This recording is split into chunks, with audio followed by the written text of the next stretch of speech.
During the White House press briefing on Thursday, Press Secretary Sarah Huckabee Sanders addressed a CBS News report that she is planning her departure from the administration. Here's some of what she had to say. As I stated last night in a tweet, I think CBS got a little ahead of their skis, particularly since they put out a story about my thinking without ever actually talking to me. Seems that it would be a little bit problematic. In terms of personnel announcements, I don't have any to make. I can tell you that I show up here every day. I love my job. I'm glad to work for the president. And each and every day, I'll pray for clarity and discernment on what my future looks like. Right now, I think the country's looks pretty good, and I'm glad to get to be a part of that process, and I'm going to continue to do my job. Thanks so much, guys. Have a great day. White House reporter Jacqueline Alemany broke the story of Sanders' planned departure Wednesday, and she joins me now from Washington. All right, Jackie, so Sarah Sanders did not deny your reporting. Clearly, she wasn't happy, as her answer there and her tweet last night reflected. But I wonder, have you talked to her since then? And if so, what can you tell us about that conversation? So just for the record, contrary to what Sarah Huckabee Sanders said during the briefing, we reached out to her multiple times. I called her, I emailed her, again, several times. She did not respond to our request for comment. She called us only after the story was published, about 30 minutes afterwards.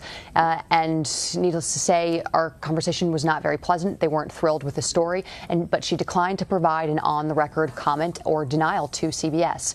Instead, she just tweeted that tweet that you just saw, which again was not a denial. And then today, during the press briefing, she repeated that tweet, which again is not a denial. And Sarah Huckabee Sanders has a track record at this point of trying to pour cold water onto reports of staffers trying to leave the White House when the reality pans out quite differently. She most recently did that with National Security Advisor Henry McMaster. About a week before his departure, she claimed he was happy and wasn't leaving. So, we had very strong sourcing. We stick to our story. And, despite Sarah's claims that we didn't talk to her, that's because she didn't respond to us. Well, Jackie, considering the high turnover rate in the Trump White House, what is the significance of a Sanders exit?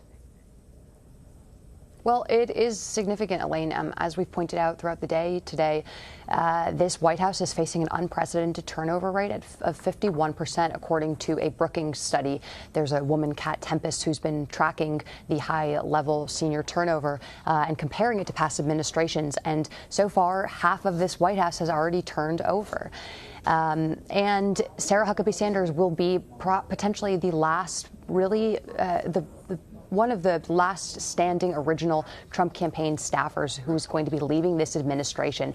And she has become a very close confidant of the president, especially in the wake of Hope Hicks's departure. Sarah has filled that void as one of very few people who are able to communicate directly with him and at least try to get a message out to the public and to the press on behalf of the president. But lately, that has been more difficult than usual, which is contributing to the frustrations that she's been expressing to her friends and the people around her, and potentially part of the reason for why she eventually wants to leave this White House at the end of the year. Well, I know you've been doing a lot of reporting, not just on Sarah Sanders, but also Raj Shahs. What do we know about the Deputy Press Secretary's potential exit? Yes, so what we know about Raj is that he's also eyeing the exits, but doesn't have an exact time frame in mind. He did not issue any comment. On Twitter, he complained about an hour ago that we were holding the story and then we decided to run with the story. But we spoke with Raj several times before the story was published. And again, he did not provide us with comment, and he hasn't issued a denial as well. We don't necessarily know what he's doing next. We don't know when he's leaving. We don't know who's going to potentially replace him. There are a lot of ifs and unknowns at this moment in time. But we do know that overall, this White House is edging towards a trimmer and leaner communications staff, because as one administration source, White House source said to me, is how much worse can this press for this White House get? So, they're not necessarily going to be replacing the peripheral communications staffers who are going to be leaving over the next few months and after midterms. On another topic here, Jackie, Politico reported Wednesday that the Trump administration will be hosting a, quote, executive branch job fair. They'll recruit people to fill jobs in the White House and government agencies. What can you tell us about that?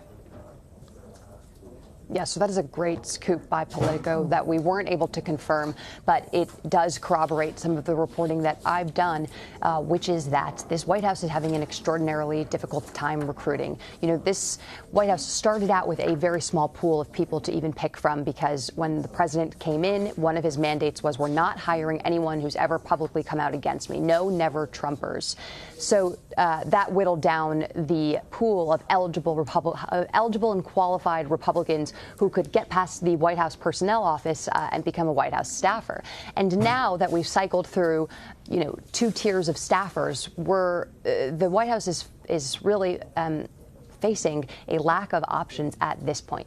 As one source close to the administration explained to me, battlefield promotions mean that less qualified people end up getting promotions in the White House. Wow. So they're on what he described as a 3rd tier of candidate. And this is just the reality when you have, you know, when this president has really limited the type of person who can come work for him. And it is well known at this point that the environment is really difficult to work in. I mean, you saw the press briefing today. You see how contentious they can be and what high pressure environments they can be. And you take that and you know, match it up with our internal reporting, which is that staffers feel like there's a lot of backstabbing, there's not a lot of camaraderie, it's very toxic. That's the word we keep hearing over and over again. And there's not a lot of incentive to go into the White House at this point.